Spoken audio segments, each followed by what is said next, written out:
The LargeSutra on Perfect Wisdom. With the divisions of the Abhishamalamkara. Translated by Edward Conze. University of California Press, Berkeley, Los Angeles, London. Translation of the Sutra. Chapter 46. Exposition of the own being of all dharmas. Subsequent cognition of the path. The absence of relishing. Subhuti. How, O Lord, should a bodhisattva, a great being who is a beginner, train in the perfection of wisdom and the other 5 perfections? The Lord. Here, subhuti, a bodhisattva, who is a beginner and who wants to train in the perfection of wisdom and the other 5 perfections, should tend, love, and honor the good spiritual friends, who explain to him this deep perfection of wisdom, as follows.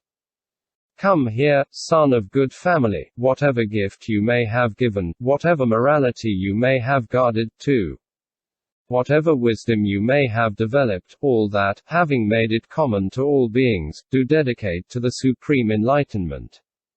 But do not misconstrue the supreme enlightenment as form or as any other skandha. Do not misconstrue it as one of the perfections, one of the emptinesses, too. The knowledge of all modes. And why? For the skandhas, when not misconstrued, reach an all knowledge which is also not misconstrued. Nor should you produce any longing for the skandhas, too. A bodhisattva's special way of salvation, too. The supreme enlightenment. And why? Because all these are not worth longing for. And why? Because all dharmas are empty of own being. Single quote. The marks of activity. Subhuti. Doers of what is hard are the bodhisattvas, the great beings who, when all dharmas are empty of own marks, strive for the supreme enlightenment and want to fully know it. The Lord. So it is, subhuti, so it is. And yet, subhuti, although they have known all dharmas as like a mock show or a dream, the bodhisattvas, the great beings, have set out towards the supreme enlightenment for the benefit and welfare of the world. So that they can become a shelter for the world, a refuge, a place of rest, the final relief, islands, torchbearers, caravan leaders and light bringers, and leaders of the world. He brings benefits. How then has a bodhisattva, who wants to fully know the supreme enlightenment, set out for the benefit of the world? Here the bodhisattva liberates beings from the 5 places of rebirth, and places them on the shore where there is nothing to fear, into the safety of nirvana. He brings ease. And how has the bodhisattva set out for the world's ease?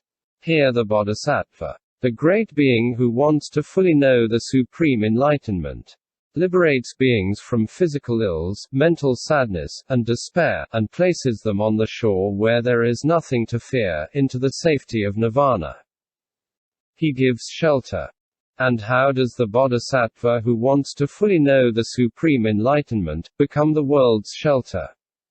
He protects beings from all the sufferings which belong to samsara.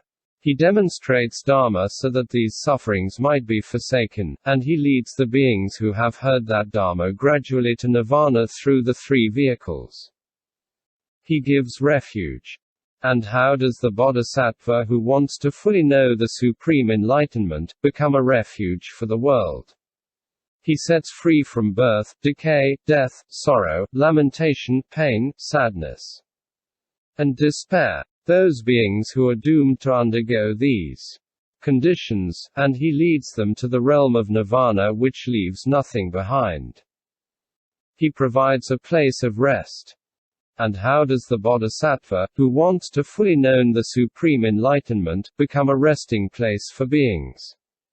He demonstrates dharma to beings so that they may learn not to embrace anything. Subhuti. How does the non-embracing of all dharmas come about? The Lord. The non-embracing of form, too, of the knowledge of all modes, is the same as their non-connection. And that is the same as their non-production, and that is the same as their non-stopping. He provides final relief. And how does the bodhisattva, who wants to fully know the supreme enlightenment, become the final relief of beings? He demonstrates to beings the Dharma as follows. The beyond of form, that is not form. And as form, so are all Dharmas. Subhuti. If as form so are all Dharmas, then a bodhisattva must surely have fully known all Dharmas. And why? Because in the beyond of form, there is no discrimination, to the effect. This is form, this is feeling too. This is the knowledge of all modes. The Lord. So it is, subhuti, so it is. In the beyond of form, there is no discrimination at all. This also is most hard for the bodhisattvas, that they meditate on all these calm dharmas, and yet do not become cowed, but are resolved that, in this way should all these dharmas be fully known, and, when the supreme enlightenment has been won, I will reveal these dharmas to others. Single quote. He acts as an island. And how does the bodhisattva, when he has fully known the supreme enlightenment, become the world's island? Islands are pieces of land limited all round by water, in rivers, or great oceans.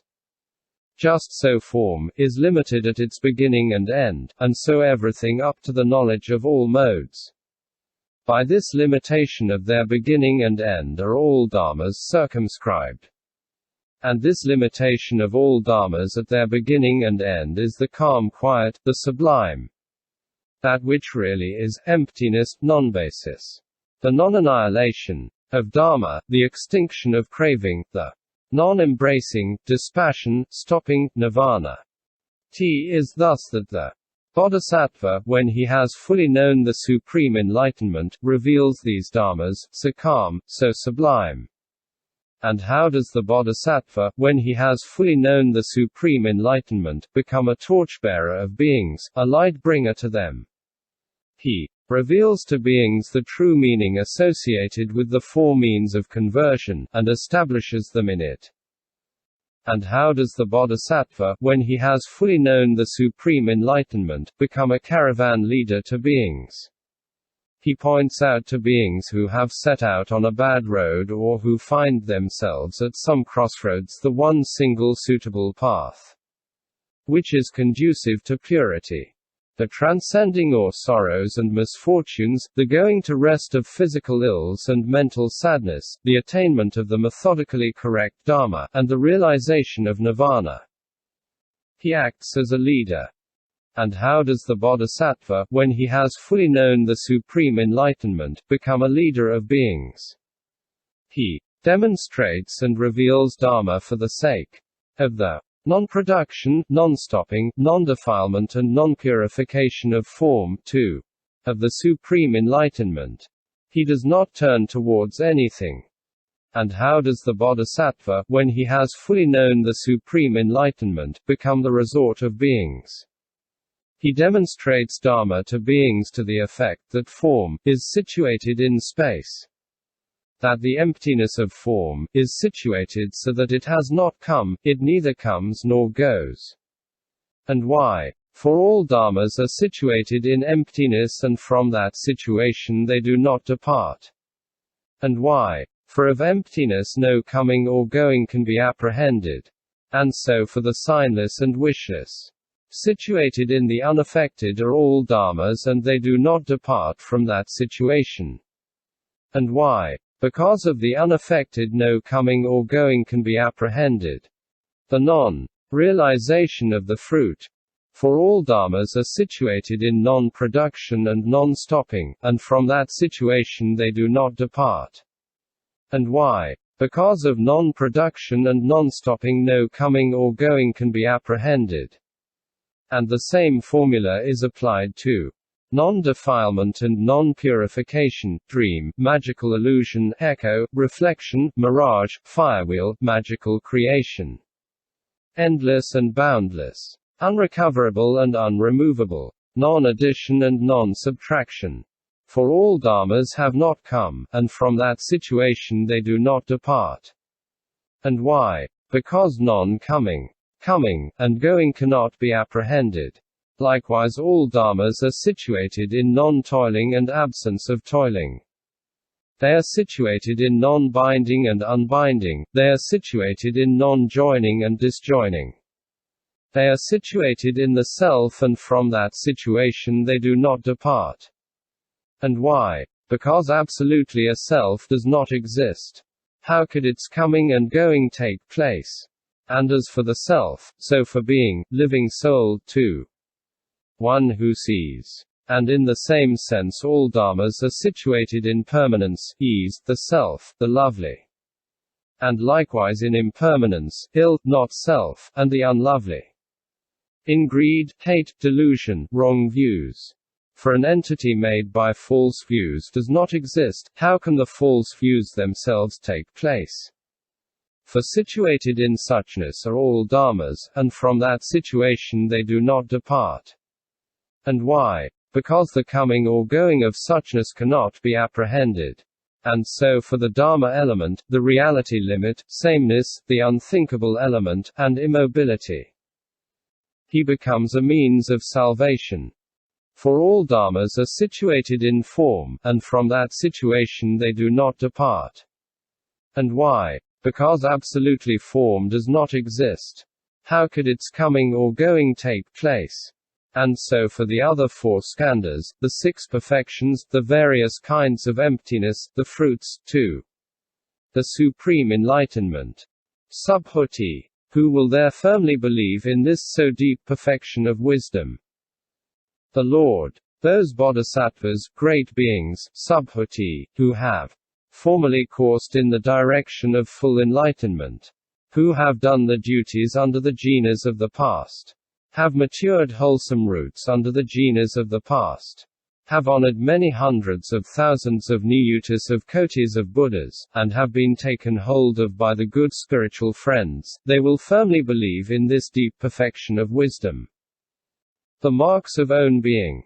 Subhuti, what again, O Lord, will be of those bodhisattvas, great beings, who firmly believe, who cognize this deep perfection of wisdom, the tokens, signs, and modes attributes. End chapter 46.